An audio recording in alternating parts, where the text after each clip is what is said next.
দেখো এখানে কোয়েশ্চেন কি আছে, sine square 20 degree plus sine square 70 degree minus tan square 45 ডিগ্রির ভ্যালু বের করতে বলা হয়েছে।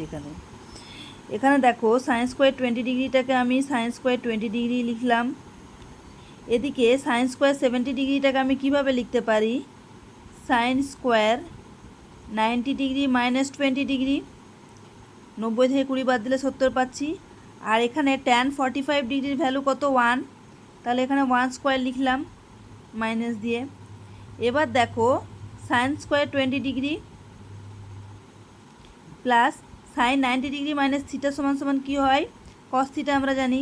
তাহলে এখানে sine square 90 degree minus 20 degree না লিখে আমি লিখব কস স্কোয়ার 20 ডিগ্রি মাইনাস 1। এবার দেখো sine square theta plus cos square theta সমান কি 1 হয়, তাহলে 1 মাইনাস 1 সমান 0 হচ্ছে আমাদের অ্যান্সার।